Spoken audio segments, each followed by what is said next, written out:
See him a beast when he hear that sound like yeah, beat on the beat when he hear that sound like woo.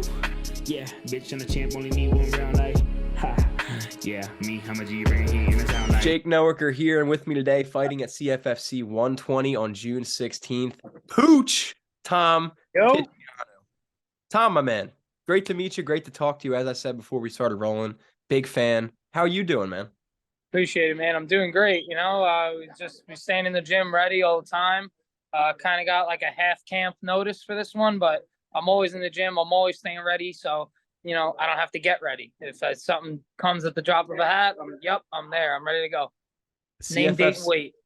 CFFC likes to turn you guys around quick. You just fought at CFFC 118, beating Joe Schick. Incredible performance. It was your first career submission. How did that feel?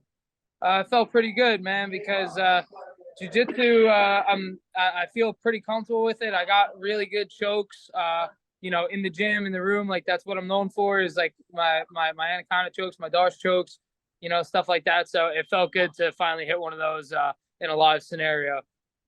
And I, as like a fan, I know you as like a Muay Thai guy, right? Like, I know you spent time in Thailand training that too. So then for you to come out here, find a submission, was that something you were looking for, or did you just see the opportunity? Yeah, I kind of just saw the opportunity. I had him up against the fence. I hit him with the little 3-piece, and I knew that he was going to shoot in after that because I saw he was kind of rocked. He fell back against the cage. So I was like, okay, the shot's coming. And then that's kind of pretty much how I always hit my anacondas and my Darces, is when they shoot in, overextended, kind of panicking a little bit, like, oh, I got to change this into a grappling scenario. They always forget about the neck. They're just worried about the legs, and then I just lock it on. And I got that death squeeze, man. You could ask anybody in this gym, man. Once my hands lock up, it's over. Well, it was incredible to watch in person. I'm excited to watch you again in a couple weeks at 120 in person, and this time coming up from Virginia, undefeated, Hunter Starner. How do you feel about him? Any like prior encounters with the dude? No, I never met him. I never seen him fight in person. I checked him out on film a little bit. Actually, a couple of my buddies from Thailand told me that they have trained with him in Thailand when he went before they met me, and they said it should be a good fight because we're both pretty similar. We're both, workhorses, come forward, heavy kind of guys. We both have grappling backgrounds, and we both trying to get after it. So it should definitely be a firework bout. So you're talking fireworks. You said you've watched some tape. That being said, how do you? I'm not asking for a prediction, but kind of how are you seeing this fight playing out? We're gonna come out and we're gonna fight for the middle, and it's pretty much gonna be who takes a step back first. Because I like to go forward, he likes to go forward. I haven't really seen any film of him going backwards too well, so if I had to guess, I don't think he's too comfortable going backwards. Me, I could go forwards, but I could also go backwards a little bit. So I'm kind of comfortable anywhere it goes. And like I said, I'm ready to just come out and fight for the middle. Offer it, make him a little uncomfortable, and then we'll see how he deals with that. And last time out, Joe Schick, he's a Dante Rivera guy from Jersey, very close. You guys are both kind of home field advantage, so to speak. This time, Hunter's coming all the way up from Virginia. You're out of Long Island. I mean, you excited for that like crowd to be on your side? Yeah, I mean, I feel like the crowd's always on my side, man. I come out like when my walkout music comes on, I usually like to play to the crowd a little bit, get them pumped up. I always go in there, give it like 110%, win, lose, or draw. I'm always coming forward. I'm always trying to make the fight exciting. And, I really get pissed off at myself if it's not an exciting fight, because that's like half the job. It's like, yeah, you could win, but if nobody wants to watch you fight, it doesn't matter if you're winning or losing. You might as well be losing because nobody wants to watch you fight. So, I want people to know every time Tom Pooch is on the card that it's going to be a banger, and we got to tune in for this one because it's going to be, fireworks. You bringing a big like entourage? You sell a lot of tickets for this one? I'm usually good for like averaging 30, 35 tickets. So it's pretty decent, When I was fighting in the amateur days and I was fighting on Long Island, it was like minimum 50, 60 tickets because it was 20 minutes from everywhere, So, yeah. But, Pennsylvania, Florida, New Jersey, stuff like that. But, the fact that I could still get 30 people pretty much every time to come out, that's a blessing. I really, really appreciate all the support that, I have, and the backing that I have from my teammates and my friends and my family and stuff like that, that plays a big part. That definitely, motivates me to go the extra mile in practice and, give it all out in the cage. Cause, I got all these people who believe in me, all these people, they take time out of their day, take off of work, book hotel rooms, they come out just to see me fight. So, I do this for myself for sure, but I also do it for them. So, they're like, yeah, that's our guy, like we believe in him. We come out to see him. Like I try to put on a great performance every time for the crowd. And who's going to be in your corner for this one? Right now it's Ryan LaFleur, Brian Michelino, and then it's either going to be my brother or it's going to be Greg DePasquale. Going to see if he could take the time to come down. But if not, I always got my brother as a fill-in, and I love having my brother in the corner anyway.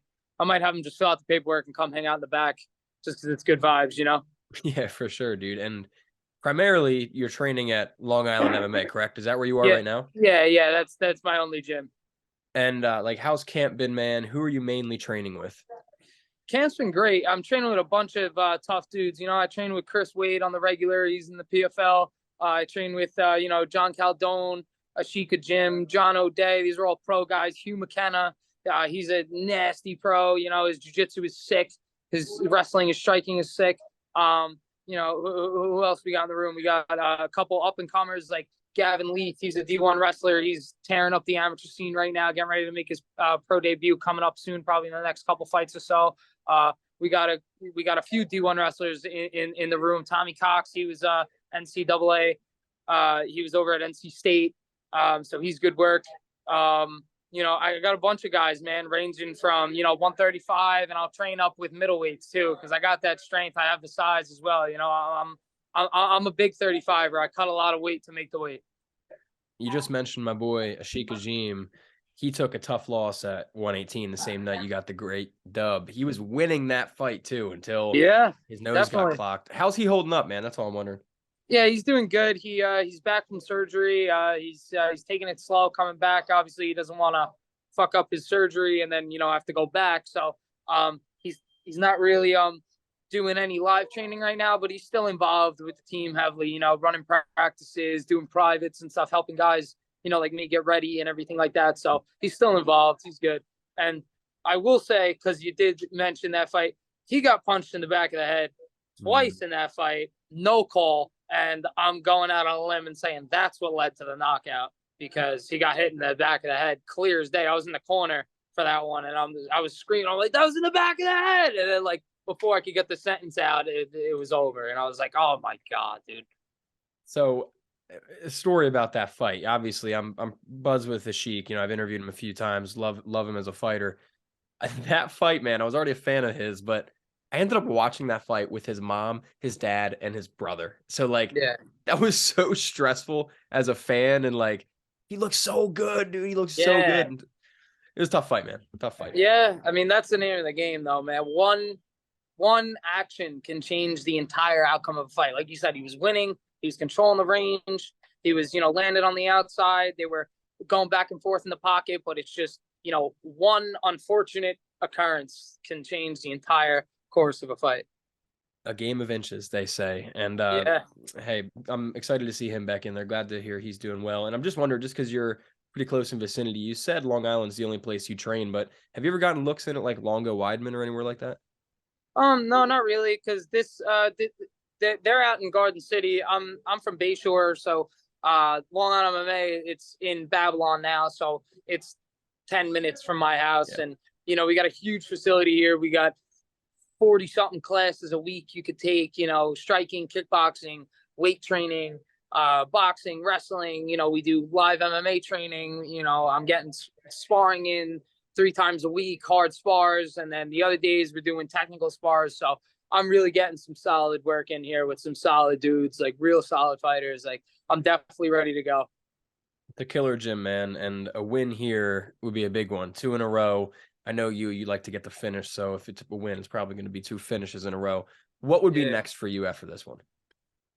Well, hopefully I'll get a post-fight interview this time. If we're going back to last card, I was the only guy on the card who didn't get the mic for some reason. I don't know why, but weird. Whatever. So hopefully I'll get the mic. I'll be able to chat to the crowd a little bit. but I just renewed my contract there, so I got this fight, and then I'll have 2 more. So we'll pick up a dub here, and then we'll fight another one, and then the next one, hopefully for a title, and then we'll see what's going on. And that title fight is on the same card as you, the main event. Wilson's going up against Wendell. I don't remember his last name off the top of my head, but that's going to be a good fight. I'm sure you have your eyes on. Is that something you'd like to do eventually, is fight, I mean, Wilson or Wendell, but is there any extra like incentive to fight Wilson just to get some like to avenge a Sheik almost?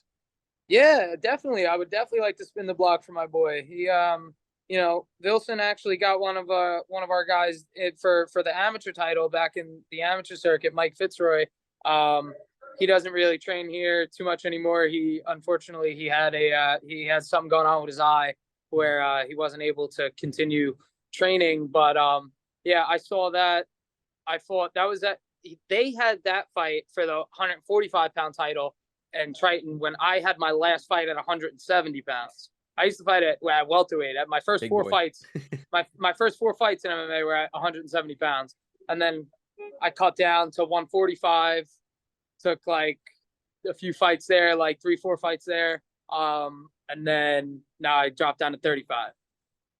And in terms of your career, what are your ultimate goals, man? Because like obviously, I would say even 3 years ago, it was just UFC. But now it's so different, like Yeah. you can have a career in CFFC, you can have a career in PFL, obviously UFC, Bellator, like there's so many. So what are your thoughts on like your ultimate career goals? My ultimate career goal is definitely to reach the pinnacle of the sport and get a UFC title. Because obviously, that's what everybody wants to do when they get into this sport. They want to just reach the top. I will definitely be in the UFC for sure. Like you mark my words on that. You will see me in the Venom fight kits, or who's ever got the deal at the time. You'll see me on ESPN Plus. You'll see me fight in the biggest stage. But definitely, I set out, a long time ago to reach the top of this sport and get UFC gold. And I'm not one to quit on my goals very easily. So it's going to take a lot to get me out of this game. And I'm a very persistent, hard-headed person. So I'm not going to stop until I get what I want. Now, tell me if this is, jumping the gun maybe too soon, but I did just hear recently that UFC is targeting a like late December return to Atlantic City. Mm-hmm. I don't know how busy you're planning to be in 2023 in terms of fighting, but is that a potential card you could make like maybe a short notice debut for or something? I mean, if I got a call, I'm definitely not turning it down. Right. That's for sure. But I would definitely, if I could have it my way, I would definitely like to get a couple more fights on the regional scene just to sharpen myself up a little bit. Not saying I don't think I'm ready or I don't think I can hang, because I can hang with the best of them at any weight and any promotion, anywhere. I can hang with anybody. It don't matter. I'll fight whoever it is. But in terms for career longevity and like how I see my career playing out, I don't really want to learn on the job per se too much. Once I get there, I want to be, have all my tools sharp, ready to go.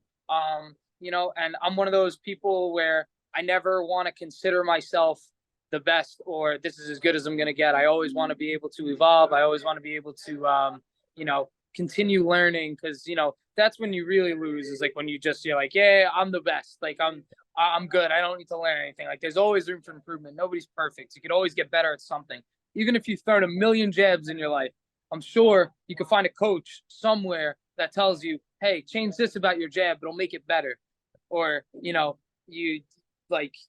anything, change your double leg a little bit, step up on this angle instead of stepping up straight, or throw your kick this way. It's always just looking to refine the tools. Nobody knows everything. So, constant improvement is something that I'm looking for always in between every fight. So yeah, answer your question. I definitely wouldn't turn it down if they called me and they were like, hey, Tom, we need somebody for 135. I'm like, bet, I'm there, bro. But, I would like to take a couple more fights on the regional scene. Yeah, no doubt, man. I honestly, I appreciate you being humble about it, because like you said, most people make the mistake of saying I'm the best, let's fucking do it, and then jumping the gun a little bit. But big fight coming up, CFFC 120. And before we get out of here, Pooch, I just want to give you the opportunity, man, with all the fans you have and all the eyes on you for this fight, is there anything you would like to say to everybody? The mic is yours. I just want to say to everybody who's been rocking with me since day one, I appreciate you. Everybody who's a hater, I love you too, because you just, push me and motivate me to prove you wrong even more. CFFC 120, it's June 16th. I'm going to be fighting Hunter Starner, and I'm going to go out there and I'm going to get a finish. Hey, you heard it from the man himself, Tom Pooch. Thank you so much, my man. And I will be there in person watching the madness happen. Everybody, UFC Fight Pass, June 16th, CFFC 120. Looking forward to it, bro. We'll grab a drink afterwards in celebration. You heard? On me. Say less, bro. Let's say that.